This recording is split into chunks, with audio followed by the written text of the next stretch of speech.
लोगों को सदगुरु कबीर साहिब जी के बारे में चर्चा करेंगे। सदगुरु कबीर साहिब जी कौन थे और हम सब कबीर पंथी हैं। आज हम देखते हैं कि सदगुरु कबीर साहिब जी के सभी अनुयायी हैं, चाहे वह कबीर पंथी हो, चाहे वो किसी भी शाखा के मानने वाले हो, चाहे वो कबीर साहब के विचारों के मानने वाले हो। आखिर हम बहुत दूर तक के देखते हैं और हमें ये जान पड़ता है कि सदगुरु कबीर साहब जी के मानने वाले, जो सदगुरु कबीर साहब जी ने हमेशा मूर्ति पूजा का खंडन किया, वो हमेशा इसे निर्विवाद करते रहे। सदगुरु कबीर साहब जी जो थे वो हमेशा मूर्ति पूजक, अवतारवाद, ब्रह्मवाद वो ये नहीं थे। किंतु आज की जो कबीर पंथी है, आज हम देख रहे हैं कि जितने भी कबीर पंथी हैं, कबीर के विचारों एवं सिद्धांतों से बहुत दूर दिखाई पड़ रहे हैं। कबीर के जीवन को आप ढांक करके देखिएगा। सदगुरु कबीर साहब जी ने जो है मूर्ति पूजा का विरोध किया। वे किसी जाति पाति को नहीं मानते थे, छुआछूत को नहीं मानते थे, हमेशा सत्य के सिद्धांतों पर चलते थे। आज कबीर पंथी कबीर साहब के विचारों एवं सिद्धांतों से दूर होते चले जा रहे हैं और आज हमें यह दिखाई पड़ता है कि सदगुरु कबीर साहब ने जीवन भर जो है जिस मूर्ति पूजा का, जिस जाति पाति का खंडन किया है, आज वे ही उनके अनुयायी ही हैं। कबीर साहब, आज हम देखते हैं कि जो कबीर साहब जी को मानने वाले हैं, वे ही सदगुरु कबीर साहब जी की मूर्ति बना करके उनकी पूजा अर्चना करते हैं। और कहीं कंकड़ है, पत्थर है, शिला है, कई प्रकार से उन चीजों की पूजा करते हैं, उपासना करते हैं। तो सदगुरु कबीर साहब जी जो हैं, जिन्होंने खंडन किया, आज हमारी कबीर पंथ में बड़ी बड़ी गद्दियां हैं, जहां पर सभी लोग जो हैं, बड़े बड़े मठाचार्य जो हैं, बड़े बड़े आचार्य हैं, और हमारे उनके मानने वाले जितने भी कबीर पंथी हमारे भक्तजन हैं, ये लोग भी जो है तो उसी के आधार से हम सदगुरु कबीर साहब जी के समाधि को, फोटो को आज पूजते हैं, उनकी आरती उतारते हैं। ऐसे बड़े बड़े आश्रम हैं जिनको हम कह नहीं सकते, नाम नहीं ले सकते। आज ऐसे ऐसे जगह पर हम गए और जाकर के देखे तो आज उनकी मूर्ति के सामने सर झुकाया जाता है। तो फिर सदगुरु कबीर साहब जी का सिद्धांत कहाँ ठहरा? आज देखिए, आज ऐसी ऐसी जगह है जहां पर सदगुरु कबीर साहब जी के बारे में चौका आरती भी की जाती है और सदगुरु कबीर साहब जी के नाम से उनको भोग भी लगाया जाता है। तो बताइए, क्या सदगुरु कबीर साहब जी ने यह करने के लिए कहा? कहीं लिखा उन्होंने? उनका जो मूल ग्रंथ बीजक है और उन्होंने हमेशा ब्रह्मवाद और भंवर जाल को में जो फंसा हुआ जो व्यक्ति था उसको छुड़ाने की बात करते थे। इसी प्रकार से बौद्ध सागर और गोष्ठी के नाम से भी कई दर्जन पौराणिक ग्रंथ हैं जिन पर सदगुरु कबीर साहब जी के बड़े क्रांतिकारी विचार हैं। उन्होंने हमेशा अपने विचारों को बीजा कबीर ग्रंथावली, गुरु ग्रंथ साहब, ऐसी बहुत सारे ग्रंथ हैं जहाँ पर उन्होंने जो साकी शब्द रामायणी में जो हमने उनके बारे में पढ़ा, उनका जो मूल ग्रंथ है वहाँ पर साफ साफ लिखा हुआ है कि मूर्ति पूजा का उन्होंने खंडन किया, अवतारवाद का खंडन किया, लेकिन पौराणिक ग्रंथों की आलोचना भी की गई। फिर भी कबीर पंथ की पौराणिक शाखा के अतिरिक्त और भी अन्य शाखा के जो मानने वाले हैं सदगुरु कबीर साहब जी को अवतार मानने लगे हैं। किसी किसी ने तो उन्हें मुसलमान तो ईसाई, पता नहीं, यहाँ तक कि सदगुरु कबीर साहब जी को सत्य पुरुष, सतलोकवासी का मतलब क्या होता है? संदेश वाहक अर्थात संदेश देने वाले या फिर हमारा संदेश लेकर के जाने वाले, उसको कहा जाता है। तो इस प्रकार से भ्रमित युक्त तो जो सदगुरु कबीर साहब जी के बारे में जो बतलाते हैं या ऐसे हमारे गुरु लोग जो हैं जो भ्रमा करके कहते हैं कि चारों युग में, चारों धामों में, चार नामों में सत्सुकृत, मुनीन्द्र, करुणामय और कबीर से अवतरित होने वाला उनको सिद्ध करते हैं। यहाँ तक कि सदगुरु कबीर साहब जी का जो शरीर जो था, भौतिक जो 5 तत्वों से मिलकर बना हुआ जो शरीर था, ये भी कहा जाता है कि सदगुरु कबीर साहब जी भी इस भौतिक शरीर में नहीं थे, तो वे विधेय पुरुष थे। इस प्रकार से उनके जो मानने वाले प्रचंड भक्त है, जो कबीर साहब जी के ऐतिहासिक रूप को आज गायब कर दिया गया है और कबीर की जगह हर कल्पित वाणी जो है उसको ला करके बिठा दिया गया। तंत्र मंत्र, जादू, टोना टोटका आज हमारे कबीर पंथ के ऊपर हावी हो रहा है। कहा जाता है जैसे सदगुरु कबीर साहब जी के बारे में ये भी कहा जाता है कि उनका एक ग्रंथ है 52 जंजीरा, कहते हैं कि वो 52 जंजीरा सिमरन ग्रंथ। इस प्रकार से उनमें भी कई प्रकार के आडंबर छुपे हुए हैं। तो ब्रह्मवाद में भी कबीर पंथ में कम नहीं है।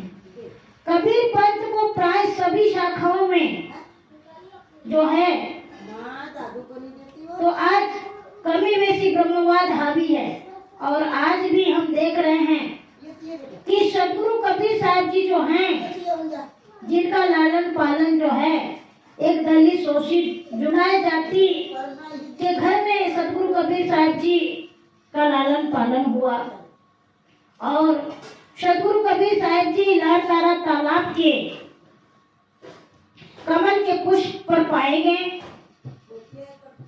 आज ये जो वाणी है सदगुरु कबीर साहब जी के बारे में जो कही जाती है, तो कई ऐसे कबीर पंथ के कई मठ के कई ऐसे महंत लोग हैं जिन्होंने केवल सदगुरु कबीर साहब जी के बारे में कहा है कि वे तो ब्राह्मणी, विधवा ब्राह्मणी के पुत्र थे।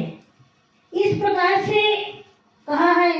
किसी ने कहा कि वह तो साहब जी जो थे वह मुसलमान थे। इस प्रकार से कई एक मठ और लगभग कबीर पंथी जो है 300 वर्षों से मतलब कहा जाता है कि वे एक ब्राह्मण वंश में जन्म लिए, इसीलिए जो वंशज है वह ब्राह्मण है, लेकिन सिद्धांत के कुछ ऐसे पार की संत भी है। वे लोग भी सदगुरु कबीर साहब जी के बारे में जो है आज भी उनको मानते हैं कि सदगुरु कबीर साहब जी जो हैं वास्तव में उन्होंने जन्म लिया है। तो कहीं पर अवतारवाद, कहीं पर जन्मवाद और कहीं पर सदगुरु कबीर साहब जी की अलौकिक वाणियां इस प्रकार से माना जा रहा है, तो हम कहां तक के कहें उनके बारे में। अधिकतम कुछ ऐसे लेखक हैं जो सदगुरु कबीर साहब जी के बारे में लिखे भी हैं। सदगुरु कबीर साहब जी जो थे वे समाज की सुधारक थे और सदगुरु कबीर साहब जी ने जो है समाज में रहकर के संतत्व जीवन को प्राप्त किया। वे एक संतों के संत सम्राट थे।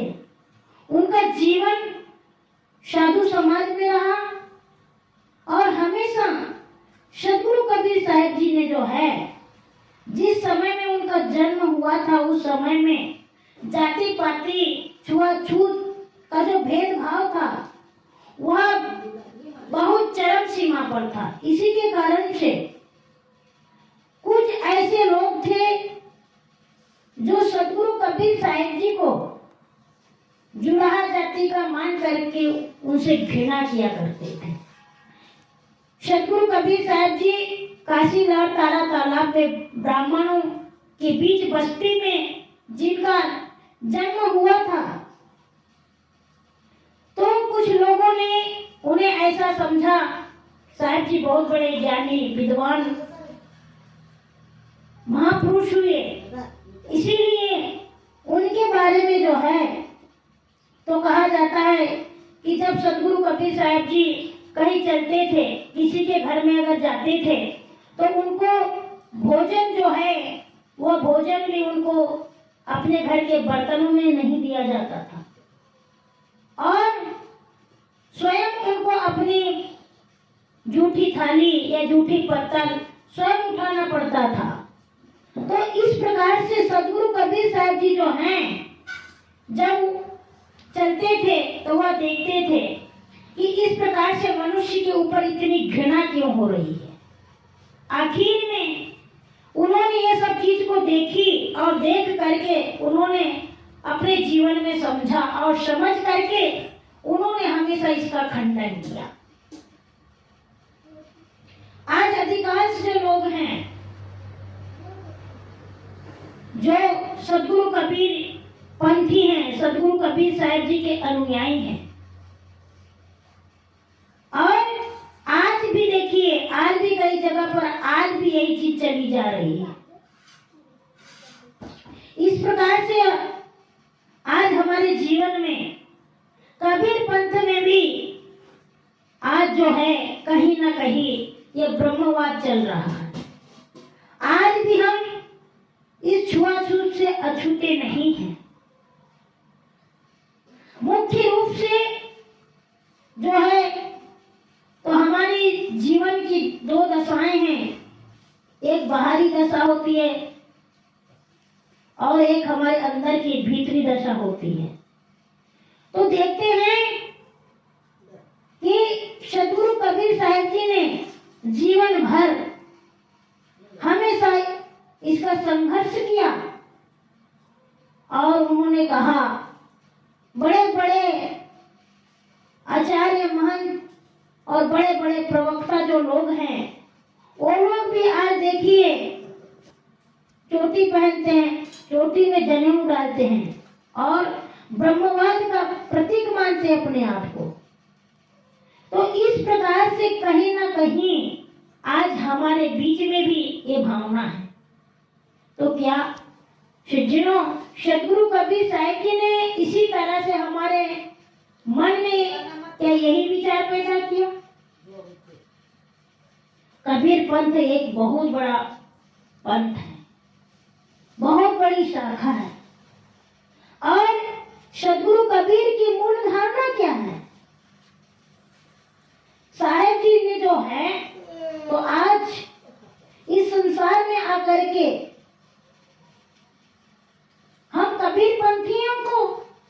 क्या चेतना दी। बंधुओं, हमें इस गद्दी पर बैठ करके, हमें इस समाज में रह करके, हमें इस कबीर पंथ में आकर के कैसा भेदभाव। आज कोई कहता है, आज साधुओं में भी आज भेदभाव। जब हम समाज में चलते हैं तो देखते हैं, देखने में हमको ये आता है कि यह तो साधु दामाखेड़ा का है, दामाखेड़ा के महंत है, ये कबीर चौरा के महंत है, ये बड़ैया गद्दी के संत हैं, ये बुरहानपुर गद्दी के संत हैं, ये नांदिया गद्दी के संत हैं। इस प्रकार से जो आज ये जो शंखनाद जो बज रहा है, तो इस प्रकार से जो शंखनाद जो है, क्या सदगुरु कबीर साहब जी ने हमारे सामने ला करके रखा? नहीं। ये बड़े घोर आश्चर्य की बात है और ये आज के लिए हमारे लिए एक सोचने का, विचार करने का विषय है। बंधुओं, हम सब आज इस वैज्ञानिक युग में भी जो है, तो कबीर पंथ के अंदर में ऐसी कई सारी शाखाएं होते हुए भी आज हम सब लोग कहीं ना कहीं अछूते हैं।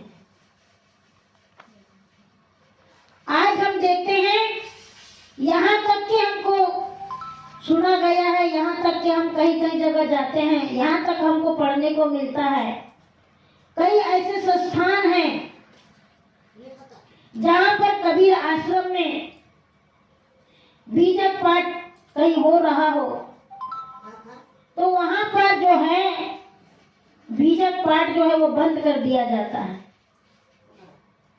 कहीं ऐसी भ्रमिक वाणियां हैं जो हमारे अंदर में जो है हमारे गुरु लोगों ने भ्रमा करके रख दिया है। कई ऐसी कल्पित वाणियां हैं जिसको हम भ्रमित होकर के उन्हीं का गुणगान करके, उन्हीं के बीच में रह करके हम बोल नहीं पाते, कह नहीं पाते। आज भी कबीर पंथ में कबीर को वेद शास्त्रों से जोड़ने की साजिश भी चल रही है। कहीं ना कहीं जो है हमारे साथ में जो है निर्गुण पुराण सुनाए जाते हैं। इतना ही क्या, कबीर साहब के नाम को लेकर के हवन भी किया जाता है, सुहा। आज कबीर साहब के नाम से जो हैं कई प्रकार के यज्ञ किए जाते हैं, कर्मकांड किए जाते हैं और सदगुरु कबीर साहब जी ने जो है इस यज्ञ हवन और कर्मकांडों का पुरजोर विरोध किया। लेकिन आज हम उन्हीं के अनुयायी होकर के ही सदगुरु कबीर साहब जी के नाम पर कल्पित मंत्र बना करके अन्न घी मेवे आग में फूंक करके जजमानों से धन ऐंठने में लग जाते हैं। ये क्या है? क्या 52 जंजीरा में क्या यही कहा गया है?